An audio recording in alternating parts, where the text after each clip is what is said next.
Good evening, and thank you for tuning in to Sacred Rose Tarot 1111. Please remember to like, share, subscribe, and comment. This helps grow the channel. Also, please remember that not all messages are going to resonate, and that's perfectly fine because we're all at different places in our journey. So please take what resonates and leave what doesn't. Today's message is coming to us from Horus. Horus is an Egyptian deity or an Egyptian god, and he's also known as the sky god. He is symbolized with a hawk as for his head. And it says here, your thoughts are magnetic and powerful, miraculous changes are occurring. And so we read Horus's card before, so we know that it also points to psychic activation and your thoughts being very magnetic and powerful. And the oracle card for today's reading with Horus comes to us from the Sacred Spirit Reading Cards, Spiritual Guidance for Your Life Journey by Anna Stark. And let's take a look at this card. It's card number 27. 7 plus 2 is 9. 9 is a number of fulfillment. And it says here, meditation, improvements require persistence. We have a lot of different things going on in this card. Looks like we might have some sacred geometry. We have a lot of different colors. We have some birds. We have people. It looks like some people meditating down here on the corner.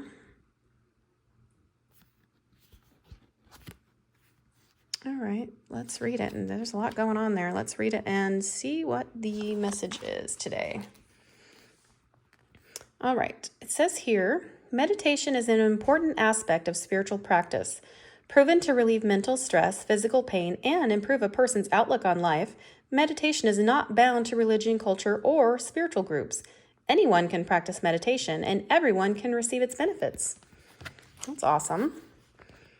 All right, used and practiced for thousands of years, meditation is often associated with spiritual understanding and enlightenment by achieving direct communication with a supreme being or ultimate reality.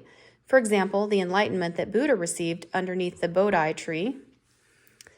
Using concentrated focus upon the breath, sounds, visualizations, objects, or movement, meditation can enhance relaxation, strengthen the mind, and instigate spiritual growth and self-awareness.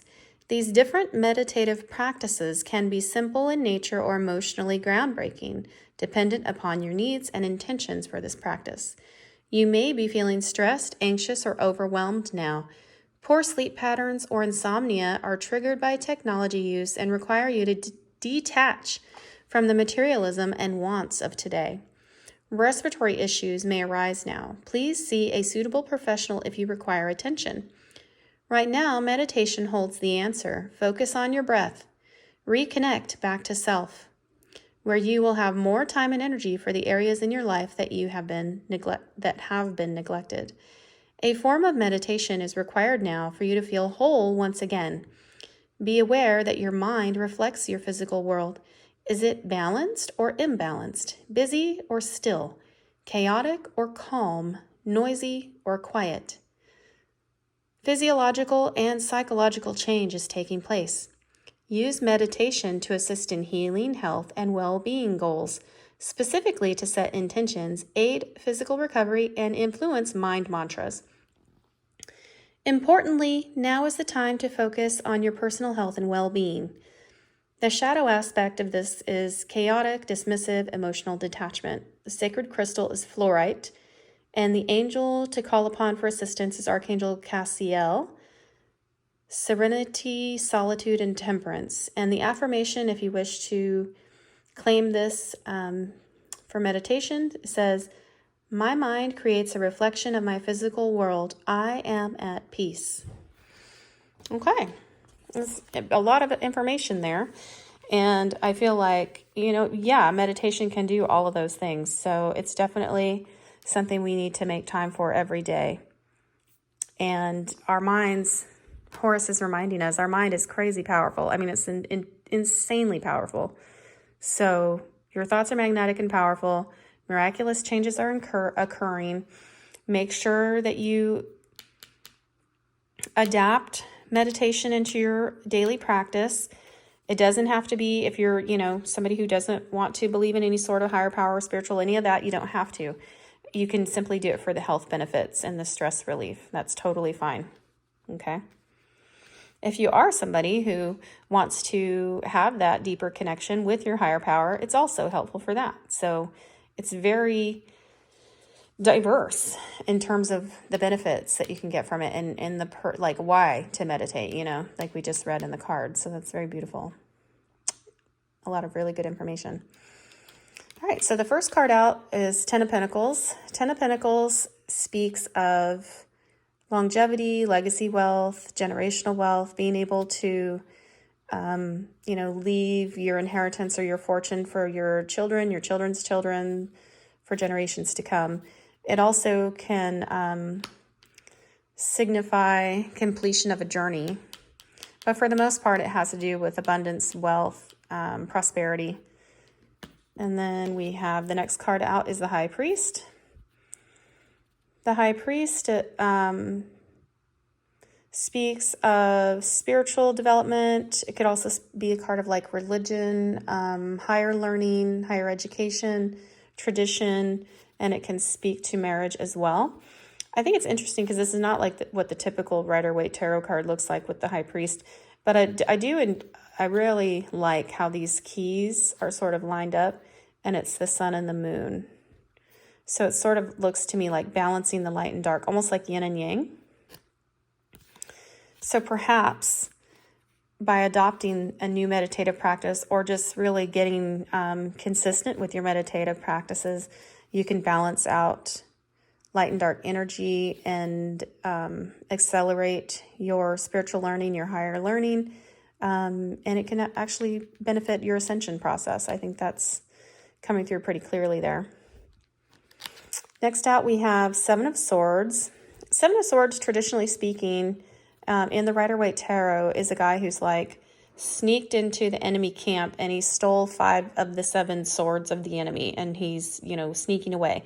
And it happens in broad daylight, and ultimately what has happened is he's made your enemy weaker because he's taken away some of their weapons. I've heard a lot of people talk about the Seven of Swords, meaning, somebody's sneaky, somebody's being deceptive, somebody's not being trustworthy or honest. And sure, that can happen. It depends on, what other cards are going on in the spread. I think in here, it's sort of talking about we can be our own worst enemy. We can help ourselves by adopting this meditation practice every day, or we can hurt ourselves by not being consistent with it. So I think it really depends on how we approach it. And so do we want to help ourselves, or do we want to maybe not benefit or reap all of the benefits from the meditation? And if we're not doing it, if we come up with excuses or reasons why we don't want to do it, we're too busy, we're too this, we're too that, we're too tired, whatever the case may be, who are we ultimately taking this power away from? So think about it. Take it how it resonates. The next card out is Three of Wands. Three of Wands can speak about waiting for your ships to come in. It could also speak about the anticipation of an upcoming trip, wanting to take a journey, wanting to start something new. So perhaps you want to go on a spiritual journey, a spiritual quest. You want to adopt some new meditative practices and really pursue this spiritual enlightenment. So yeah, take that as it resonates, right? And that's the energy I'm getting from that. And we also have Ace of Wands. Ace of Wands is a symbol of a new, exciting beginning. It could mean some sort of like fiery, passionate new beginning. It's something that is harnessing like this really good energy. And we have a butterfly here. So this could be, butterflies symbolize transformation. So this could be something that's like maybe totally different than what you've done in the past. And so you're sort of undergoing some sort of transformation in the spiritual realm. I'm getting that this is like a personal journey.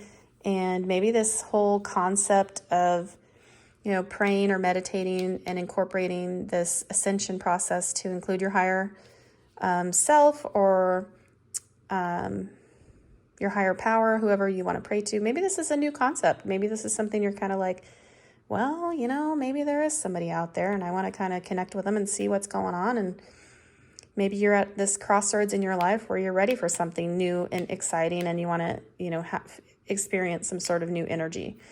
So that could speak to that. Next card out is Two of Swords. Two of Swords really talks about being in two minds of something and needing to make a decision. So maybe sort of being on the fence about something, maybe you've been kind of playing it safe. Yeah, I've got friends that are spiritual. I've got friends that pray. I've got friends that don't.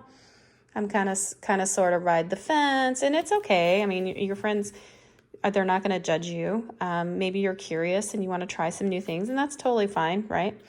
But in order to do that, to make a decision, you're going to need to remove your blindfold so that you can actually see. And you're going to need to put down your swords, not be guarded. Open up the heart space. Excuse me. Open up the heart space a little bit and, sort of soften up and explore. Explore if you're interested in learning more about spirituality and the universe and meditative practices. Our final card out is the Strength card. And this is a beautiful energy. The Strength card, you see how she's like this nice lady, and she's sort of calmed the savage beast, this big giant lion. He could totally just rip her to shreds, but he's not. He's like happy. He's sort of got this like smiling face. He's content. He's purring, he's like just laying next to her. She sort of just calmed the beast, this magnificent king of the jungle, with just being herself. And so when you bring in your authenticity, your being your actual truest version of yourself, and you're honoring that, not only will you calm any sort of chaos or calm any sort of strife or struggles or anything like that, you'll be able to get out of this Two of Swords. You'll be able to make a clear decision. You'll be able to embrace this Ace of Wands energy and move into this new Three of Wands energy, come out of the Seven of Swords and go into this Hierophant, this High Priest energy, and really capitalize on the Ten of Pentacles, adopt a new meditative practice. And all of this begins in the mind. Your thoughts are magnetic and powerful. Miraculous changes are occurring. So remember to like, share, subscribe, comment below. Also, please remember, not everything resonates, and that's totally okay. Take what resonates, leave what doesn't for somebody else. And thank you, Horace, for bringing us this message today. Love and light. Take care.